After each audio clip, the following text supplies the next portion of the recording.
All right. Good morning. So a couple things, a little update on what's coming. Dell has been busting his hump over the last few months, despite a new job and despite his crazy schedule. He managed to complete wrestling time. It's just not refined and polished and ready to publish yet, but Dell's finished wrestling time, bowling time, and of course dungeon time. So Dell's going to have three time series games coming out that'll be published on Lulu in paperback. I don't know if they'll all be independent books or if they'll all go together in a like a collection. I don't know how Dell's going to publish those, but uh, Candlelight games with three more time games. Dungeon time. The playtest I've done is fantastic. I can't wait. His bowling game, I again just needs to be polished and refined as well as wrestling time, but those are coming. And then we have been brainstorming what golf time is going to look like, and he's going to work on that as well. So that I think is going to be a fantastic addition to the time series, the golf game. But that's just an update on us, Candlelight Games, and where we're at with our series of time games and what's coming. Um, Dell has a kind of a fresh take on how to use my time concepts and kind of shake things up. His wrestling game, for instance. I don't want to spoil anything here, but the way he's the engine and how you use it, but how the wrestling actually transpires on a kind of a sliding match, a pendulum is a pretty dang cool. Um, so anyway, but that's not what this is about. I mean, it is. I wanted to give an update on where we're at, and what's coming. All of these will be Dell's games, right? These are all a part of our canon, our catalog of games, but these are all Dell's babies, which is great because those aren't necessarily sports I'm comfortable creating. I've bowled one time in my life. I couldn't tell you anything about it. I was a miserable failure. I've golfed one time in my life while in high school with a friend who was on the golf team in high school. It was the worst experience of my life as a sports person. I really found out how difficult golf is, and I never wanted to do it again. And then that doesn't mean I don't appreciate the sports, just the contrary. I completely appreciate the sports. They're not easy, but they're just things I don't follow. They're not things that I feel I have any expertise to really make a good version, right? Obviously, we can understand the concepts, but I leave that to people who maybe know that better. Same with wrestling. I actually did some Greco. Again, I did some traditional collegiate, not collegiate, but academic wrestling. What was it? Scholastic wrestling in junior high. I was not good at it. Despite my strength, my stature, and my quickness, I did not have the mindset to be a good wrestler. I was reactionary and I had a very short temper. So I was DQ'd probably from, I would say, I don't know how many practices, pre-match, you would have to wrestle in your weight class to get to be able to start, for the upcoming, and I would lose my cool and body slam guys or just get flustered. So I was a good boxer. At least I think I would have been a better boxer. The little bit of boxing I did, I felt I could take my aggression and target it. But in wrestling, I was not built for wrestling. But I understood wrestling. Obviously, my brother was a state champion. He was a great wrestler. But the point is, I don't feel the expertise in making that kind of wrestling game. And I did not grow up watching professional, WWE and Raw. I didn't grow up watching pro wrestling as a kid. I had a real hard time embracing wrestling as a sport in any way. I saw wrestling as pure entertainment, manufactured sport. That doesn't mean they're not amazing athletes, but I had a hell of a time as a kid. Yeah, I felt it was insulting my intelligence, trying to pretend that it was real. It seemed to finally that curtain was kind of pulled back at some point in the last 30 years. I think they pulled the curtain back and said, yes, we are all about entertainment, but these cats are super athletes. But that the stories of wrestling, if you follow it, probably are worth the payoff. But I don't follow wrestling enough to get the storylines, right? Anyway, So those are sports that I've just kind of avoided making, and they're sports that I've pretty much avoided playing. I mean, I love the Play.com wrestling game. That is fantastic. Face the Mat, I think. Face the Mat wrestling is fantastic.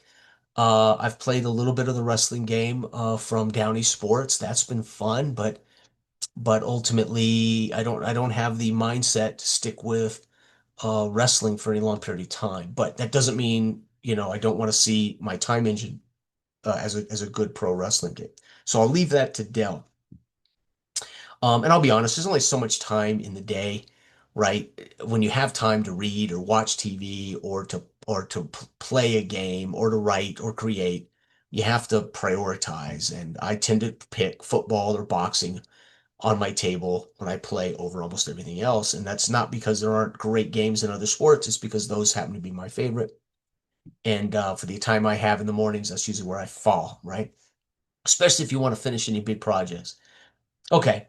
Anyway, also what I wanted to talk about was a couple of things. Powder Blue Sports. I've talked about this before. My three of my all-time favorite games in such a short time. Red Ice Hockey, again, my favorite hockey game. It has allowed me to part ways with all other hockey games. Baseline basketball, bar none, for me is the best tabletop basketball choice, period. And so again, it allows me. But I want to talk about a couple things I don't like, and therefore I either ignore or I do differently. So, for instance, you'll see this morning I played baseline basketball without making the TSA adjustment. And so John is very much determined that his games are not only going to be accurate, but that the scoring is going to be accurately represented. And I appreciate that. I think anybody out there who wants to see realism in their actual historical replay games will appreciate John's effort to make sure those numbers are as good and as realistic as possible. I, on the other hand, I mean, not on the other hand, I appreciate that. What I don't want to do is just give points to teams based on math formulas. So, um, the TSA adjustment for me, I've done it. I've done it to share on the channel. I've done it correctly. So when I played the game on the channel, doing it raw, rules is written so people could see how it worked. Of course, I followed it. But I have never played any other baseline basketball games using the TSA adjustment offline. When I play by myself, I don't. What I do is add one final segment roll for each team in the fourth, and that generally makes up for any potential points that those teams might have scored. This morning, I did not do that because I didn't want to confuse people. But in the future, when I play baseline basketball, what you'll see is I will have a fourth and final segment in each team's fourth period or fourth quarter, and that'll make up for any points lost in those TSA adjustments, right? And it means some of the team scores might be a little high for some teams, but for those teams that need more points to even out, that final segment will be good. And let me explain to you why I prefer something like that to a math formula. So I get it when we measure the teams, we can look and say, okay, we're looking at the SRSs and we're going to make a roll to determine, these points. And these points then at the end are going to say, okay, this team gets 3 points, this team gets 10 points. And then we're just going to go through and give them 3 points somewhere throughout the game. And I'm going to give 10 points, right, to another team. And over the course of the game, that team is going to collect those 10 points in which they have an advantage. The other team will get three or none or eight or whatever. And the problem I have with that is that's not actually happening because we're playing the game. That's just awarded. And so these are one of the things that I have not liked about the actual play of those games, but I've appreciated for John's authenticity and accuracy. So I see those things as necessary for John to create the accuracy he wants his games to have. But they're a thing I don't appreciate because I want those things decided by a drop of the dice. So I do not like just giving a goal, an extra goal, because that team, they just get an extra goal. I don't like just giving a point to make up for any lack of the engine's production. I had much rather it have a game element like rolling a die to see if there's an extra goal, or rolling a die to see if there's an empty net, or rolling a die to see, that extra bit of scoring in pro basketball. Because die rolling does two things. One, we can point toward the team, the cards where they're rated already. So I'm actually still playing the Atlanta Hawks, and they're still going to roll their offense or the defense of the enemy, and they're still going to be in the paint, or they're going to be. And so I'm going to get to see Atlanta's that bonus segment is still going to be either Atlanta's offense or the opposing team's defense. And so I much rather see the game played to get those extra points than just awarding them. So that's just a personal thing. It's for those who are really serious replayers and those who want real close, really accurate sports finishes, then by all means, the TSA is a perfect choice, right? But for me, I want the games to be about playing, right? I want them to be about rolling dice to find out, awarding points based on power rankings. It's fair, it works, it makes up for the difference, but there's no game there. So I want the random element, I want the game element to play a role. And since those teams are already rated accurately, rolling the dice for a final segment to find out those scores is going to be based on the quality of the teams anyway. So I just add a final segment in the fourth, which will give them four segments. So basically, the fourth quarter breaks down from 3 minute, from 4 minute segments to 3 minute segments. Like, so the fourth quarter like stretches out. So instead of them being 4 minute segments, they're 3 minute segments. And that just means there's a little more hustle in the fourth, and that makes up for it. I did not do it this morning because I didn't want to take time during my game to explain what I was doing and confuse people who didn't get it. Okay. So this is like drive time football has nothing like this, right? Drive time football, we just grab two teams because they're weighted for the season they were in, and that is their data goes into the formula to create those cards. And so when I play the 1980 Raiders and the 1980s Chargers, I just roll dice and we're gonna play everything to find out. We're even gonna play to see if they get an extra drive. We're gonna play to see if they miss extra points. We're gonna play to see if they return punts and things for touchdowns. That is, for me, that's perfection. Drive time football has no fiddly bits. I've talked about fiddly bits, no fiddly bits, and everything is played out with dice, and I love it. Basketball has this SRS, this TSA computation to adjust scoring. It's fine, it works, but again, I don't. I prefer we play it. I prefer we roll dice to find out, and I want to see those cards in action as much as possible. So that's a preferred for me. So that's an adjustment I make. And then hockey, there's a couple of fiddly bits in hockey that again, when I play offline and I don't play in front of people, I don't do. I don't mess around with empty net at all. I just play the game straight up, and the score is the score. This idea of zooming in for empty net chances, that would be like going for the Hail Mary in drive time football.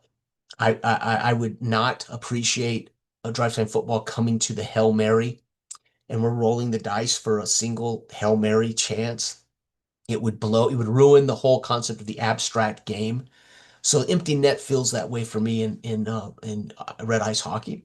So I don't adjust for empty net at all. And of course, if there is that uh, extra goal percentage chance between the weight of the two teams, that's still a die roll. So I'm okay with that, but I do not use empty net at all. I had this discussion with John as he was creating the game, and I was giving feedback. I thought, well, if we're going to have empty net, let's make it as simple as just as simple possible a role for whatever team's behind. One simple dive, and I know that's probably what it is. It's evolved, but I had a heck of a time with getting the rules right. That was my fault. But then I think he's come out with another empty net chart, but again, I haven't because I have zero intention of trying to simulate one segment of hockey that is so rare, in my opinion. And I know, again, there are a lot of diehards that want to see that amazing empty net score that pushes the game into overtime or a team comes back and it's so abstracted that I think that's necessary. Or I would prefer just to make one more roll, one more actual roll, right? So this team's behind. We're going to go empty net. They just get to roll their offense. The defense can't play a role. We just roll their offense. And if they score a goal, great. If they don't, but I just play it out the segments as they are abstracted, and I allow things to end the way they end. So I don't use empty net. So one of the reasons I haven't had a lot of time to play these, by the way, offline or on my YouTube channel. But when I do play them, I rarely record them because I've made these adjustments. And as I said to John in an email yesterday, I don't want to reflect poorly on red ice hockey because I'm doing it my way. And I don't think it would hurt. Obviously red ice hockey is going to be amazing whether you play it right or you play it wrong, but I just don't want to have to explain to people why I'm doing it the way I'm doing it. Or again, have people say, hey, you forgot to do empty net, or hey, you're not doing that SRS rule. Well, I'm not gonna, spend a lot of time debating with people. So anyway, this video kind of covers if I play those games on the channel, you can expect I will be customizing that experience for what I want out of tabletop games, which is I want to always see a contest, which means I'm going to be rolling dice to determine that final segment in basketball instead of giving up the points, which I know is less historically accurate. It's going to create slightly higher scoring for some teams, slightly less defensive for some teams, etc. Um, and then last but not least, I can't talk about details, but John has two more games that should be rolling out here in the next few months. And I think they're both are going to be two of the best games he's made, in my opinion. For me, one will be in particularly um, a top choice because it is my favorite sport in the world. And so for me, it'll be a dream come true. It'll be my favorite sport with John's game engine and John's attention to detail about accuracy. Although most boxing games, oops, I spilled the beans. It's a boxing game, but it is based on real data. And so it's going to be a fantastic thing for me as a diehard boxing fan. I cannot wait. And his fourth game, of course, I'm not going to spill the beans on, but I think it's going to end up being his most popular game, and I think it may be his most advanced tabletop sports game. So he does not sacrifice speed for a level of depth, accuracy, and attention to detail. There is no doubt John's fourth game is I think, going to be his masterwork. His fifth game is going to be important to me because it's my favorite sport, but his fourth game, I think, is his masterwork. I have play tested probably 25 games in it. I'm not an aficionado of this particular sport, but every game comes out brilliantly. When I look up the historical data and I see the scores of the games I've played, I come away going, yeah, it's very accurate and it plays very quickly. And I think his fourth game is going to be his most popular. I think it is his most advanced, deepest game. And I think it has all the bells and whistles without the game having a lot of minutia that you have to, weave through, right? It all takes place with the dice between the teams on the table, and it's phenomenal. And I do believe it is I think it'll be his masterwork in so far, right? And that's saying a lot because I think his hockey game is phenomenal. I think his basketball game, I've said before, they're my two favorite versions of those sports on the table. Football, I absolutely love, but again, I love football so much. I have a lot of choices there, so it's hard for me to say that drive time football is the end all to be all because I love football. I have a lot of different football choices, including my own. And so anyway, I just think it's going to be a good Christmas, right? We've got Dell rolling out Dungeon Time. We got Dell maybe rolling out bowling, wrestling, and hopefully golf soon. And we've got John rolling out, hopefully by Christmas, at least one, if not two, amazing sports games added to his already brilliant catalog. I've said it before, we live in the golden age of tabletop gaming. Accessibility via PDFs, so you can get games from anywhere in the world from just about anybody and print them at home or have them printed. You can order these games usually in hard copy from a human being and get them. There's all types of different price ranges. If you can't afford Stratomatic, you can afford Play Action Football by Clark and Addison. If you can't afford 85 APA football, you can certainly afford the $20 Play Action Football 1985 football game. So we have a myriad of options of types of games, quality of games, depth, prices. And for me, this last few years, I have been prolific in my creation and in my publication of role-playing games and sports games, working with Dell, also doing solo projects. writing three novellas, which again I will be they will be compiled into a final novel. So I will have written my first complete fantasy novel. And that was a bucket list thing I wanted to do one day in my life before I died. I wanted to write a novel. And so I've been able to finish that. And as rough as the last few years have been on me, both health-wise, my career coming to an abrupt end, my father dying, my mother being institutionalized with dementia, it has been my current situation with my wife's mother, which has been ongoing for the last couple of years. That is what's affected so much of my freedom to enjoy and play at night with my friends in the role playing online community, or even sharing on Discord communications with all of my friends and colleagues and peers in the Discord channels. Um, it's I cannot believe that in the next, year, I personally would be blessed to see two more Powder Blue sports titles, which I think are going to be phenomenal. Dell's games coming out with the Time Engine, and Legacy of the Cage 2 by Matt. That's going to be unbelievable. And meanwhile, Matt and I still owe Matt a head-to-head game online. I just haven't been able to be on Discord and to work out my schedule and his. So hopefully Matt and I will work that out and get that game recorded live when I can return to Discord on a regular basis. So I'm hoping that's going to happen in the next few months or weeks, hopefully. So anyway, I want to bring everybody up to date. What's happening with Candlelight Games? Dale's working on Dungeon Time, Bowling Time, Wrestling Time, and Golf Time. I can't tell you when those will be polished and finished and published, but they're coming and they look fantastic. What Dell's doing with the engine. Uh, Powder Blue Sports. I've said it before. My favorite game company is Powder Blue Sports because three of all three of his games would be two of them would be literally my first choice on the table for hockey, basketball, and then of course DTF would probably be one of the top two choices I would ever go to, right? And then he's got two games coming that will be my first choice, right? I will tell you now unequivocally that his new boxing game will become will force Let's Rumble into retirement.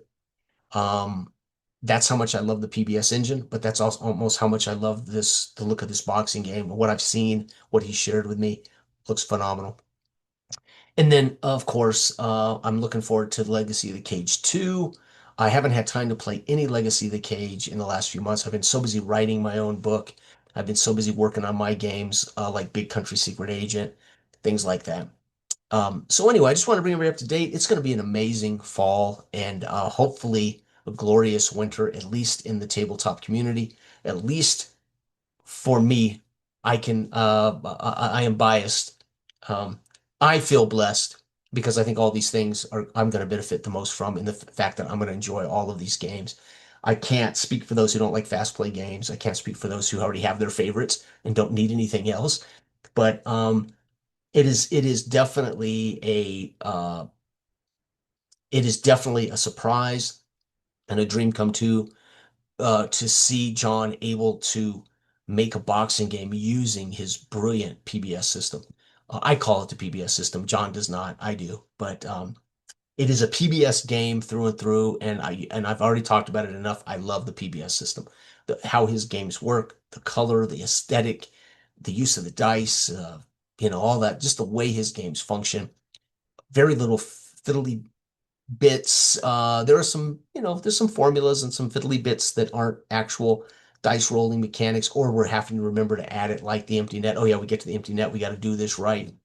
So those are things when I'm in the speed and the rhythm of the games, have to, I don't want to have to arrest play to change the way I do a thing, right? I prefer it all happen in the same engine kind of thing. But anyway, long story short, I think it's going to be an amazing year over the next year, whether John's games come out before Christmas, whether all Adele's games hit out before Christmas. I don't care. We can look forward to those things for sure, as fans of these guys and fans of these games. And Dell's already made a great abstract golf game. He's made a brilliant abstract football game. He's made a hockey. I think it's hockey. I can't remember if he ever published the hockey game. Dell actually has created an amazing abstract boxing game. We just hasn't been finished. right? So Dell has an amazing boxing game. We just have never shared with the world, and we haven't finished. The irony is Dell's made a basketball game. It's unbelievable. Dell has got all these games. They're just not finished. They're not polished. So Dell has these sparks. He builds these great games, and then he's busy. Life takes over or something else gets in the way. And so they sit just needing to be polished and, finished. And it's like, holy cow, Dell's got, I don't know, four or five other games. It's remarkable. So it's one of those things. If Dell was retired, um, I can imagine there'd be seven or eight games out there by Dell that are going to be, pretty cool. Um, he made a wrestling game prior to the wrestling time that was fantastic. Um, I think then he decided to kind of tweak that and move it into wrestling times engine, which is cool. I think he has a tennis game, right? So Dale is prolific. He just hasn't had a chance to polish him and finish him, So point is, it's good. It's good to be a tabletop sports gamer right now, in my opinion. Almost all the games I'm referring to in this video are all fast play games. They aren't full simulators. They are games you can generally finish in 10 to 20 minutes, but they don't eschew accuracy for that speed of play. They don't eschew actual functioning game elements like, ratings, charts, and random variables like dice to get results. An actual contest between two things exist, and I love that. And then, of course, uh, I think there's one other game I'm really, really excited to see finished by Clark and Addison, and that's his Dynasty baseball game. When he's shared what they've worked on, and when he shared what he's finished, what he's play testing, when he shared how far that Dynasty baseball game, a fictional Dynasty career-based baseball game, looks absolutely stunning. I cannot wait. It's got the speed of play I want. It's got all of those interesting roster moves and roster details and ratings. Everything about his Dynasty baseball looks to be unbelievable and right up my alley for fast playing, ebb and flow career games. I could go with a small league and have a 30 games, 30, I don't know, 6 team league that they all play 32 games and knock out game after game, get through them, and then watch those teams change with caps, etc. I think Brian's Dynasty Baseball is going to be on my table. Probably it'll be sitting in the corner of my table where I will go to it probably daily to knock out games. That's how impressed I am with just his playtest videos. I mean, it looks phenomenal. Um, so anyway, I just wanted to update because I think there's a lot to be excited about still coming in the sports tabletop game community, at least around my favorite game designers, my favorite companies, and of course my own partner Dell making his games. So I can't ask for more as far as what's happening in my hobby, my tabletop hobby, right? Not to mention Dell and I have Space Age of Man, which is kind of sitting there. I think it's just we haven't had the time to work at it together. And at some point, all this other stuff will maybe be finished, and we'll have nothing left to do but work on Space Age of Man together. I mean, we're going to because we are going to finish it. As I told Dell, I rarely start something I don't finish. Um, that's me. I when I made music, I ended up making we ended up making 75 unique songs, and my band, Fred and I's band, we copyrighted 75 original songs for our band. We finished, I don't know how many, 7 demo albums that we sent out to record labels when we were 16, 18, 19. I made a feature film, I made a documentary film about my father-in-law, went on television. When I set out to finish something, I told Dell, we're going to finish Dark Age of Man before I die, man, because, and once I said to Dell, it will be done because I am not going to pass from this earth and not complete something like it, did it. When I sat down to make Flash Football in 96, I started in 95 toying with ideas. How can I make a solo game that reminds me of my favorite game as a kid, Status Pro, but I don't need anybody to play it with me. And it can be simpler. That became Flash Football, and I finished it. And um, I'm just a I'm not one to start a project that I don't finish. And I mean, it took me 30 years to finish the first novella of Elric, the Elric Tales, right? I started this first novella 30 years ago, and I picked it up a few months ago, and I finally finished it. But since then, I've written the second and the third.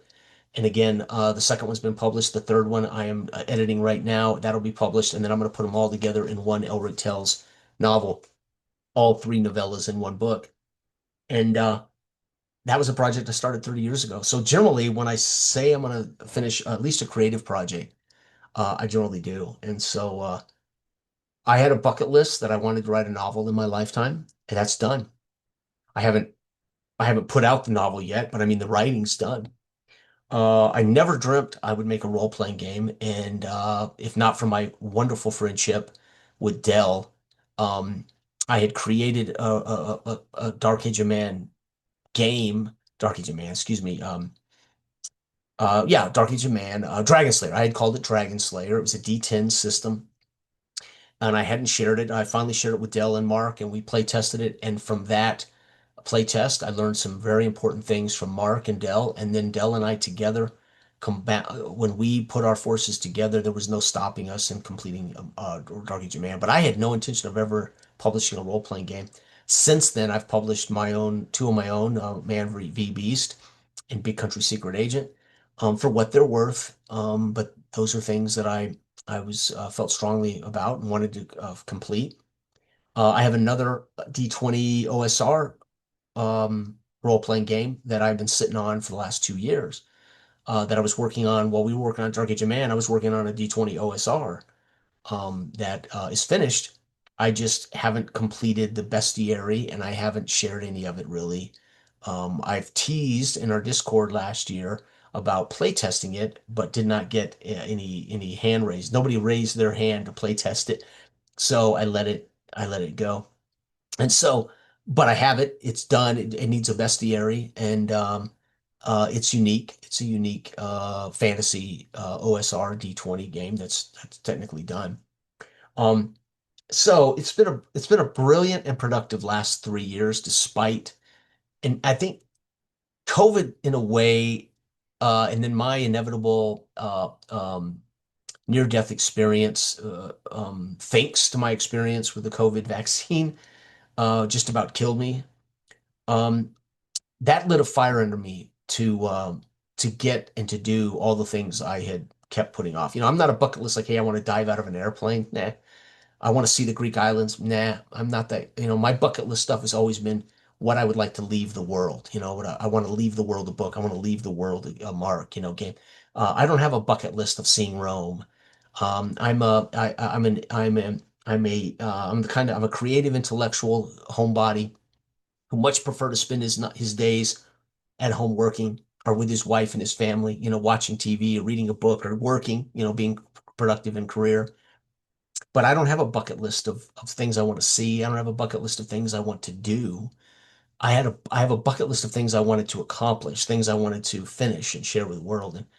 And COVID, in that sense, really did. And if not for the near death, um, uh, two heart events, and then I had another heart event that followed that another year and a half later. So I had two life-threatening heart events, and it just lit a fire under me. And so I have focused, and my priorities have been on, hey, when I'm home, I'm going to be working, and then I'll go to work, and I'll travel, and we'll deal with these stresses. But then I'm going to come home, and I'm going to play a little bit in the mornings, and I'm going to knock out some work. And I'm going to go back to it. It's just really focused me. It's a level of focus that most of my friends and family would probably say that I did not have through most of my life. As far back as I can remember, up until about 24, I wasn't what I would call a really focused person. Um, I certainly, completed the music. We wrote and made a lot of music. Um, I was in a feature film. But I've never been this focused and productive on a daily basis like I have been the last 4 or 5 years. And it's been an interesting thing. Um, maybe that's because I really do feel the end of my life could come at any moment. It's for those who don't know, I was born with a chronic illness and I've had to control that illness my entire life. And it was an illness that could have killed me. It was an illness that put me in the emergency room many, many, many times. It was an illness that put me in intensive care for 2 weeks as a child. So I grew up knowing I was mortal. I didn't grow up one of those guys that believed he would live forever. I was acutely aware of my mortality at 10, 11, 12, 13, because I spent so many days in emergency rooms and I spent so much of my life fighting for just to breathe. So in a way that blessed me with knowing I'm going to be careful. I'm not going to drive my car at 118 miles an hour, right? I just knew I was not immortal, right? And most young people believe they'll live forever kind of thing, right? They don't think, or they don't think that, but nothing like what happened to me at 52 and again at 54 with my heart out of nowhere. And it never had a heart condition. I still don't have a heart condition. Something caused this event that required them to stop my heart, which is a pretty scary feeling. I'm sure it's maybe pretty pedestrian and common, but it wasn't for me.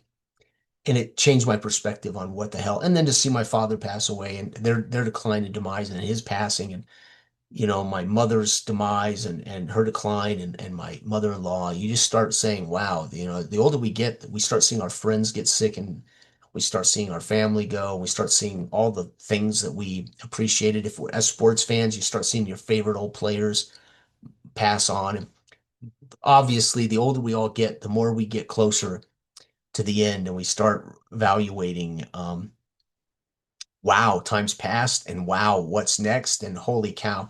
And so for me, it was a reminder. There are things I wanted to get done, I'm not getting done. And so it lit a fire under me to be very productive. And for what it's worth, there are people that say, yeah, well, you wasted your time, your games are crap. Well, that's okay. People are entitled to not like the music, they're entitled to not like the games. That's fine. I do it for me because I need to be done. And if there's one human being out there that likes any of the music or that likes any of my games in any way, shape, or form, then I'm happy. I'm happy because I enjoyed it. I got the most out of the creation of it. I enjoyed the final product of those things. But if anybody enjoys it, that's a bonus, right? So anyway, everybody out there have a fantastic weekend. It is Saturday. There's something here, the 27th, almost October already. It's crazy. All right, everybody enjoy your weekend and be well, be safe and try to keep things in perspective that are happening in the world. Try to keep things in context. Um, that doesn't mean we ignore them. It doesn't mean we don't understand how the world's going, but try to keep them in perspective and try to keep those things in context and be happy. Bye bye.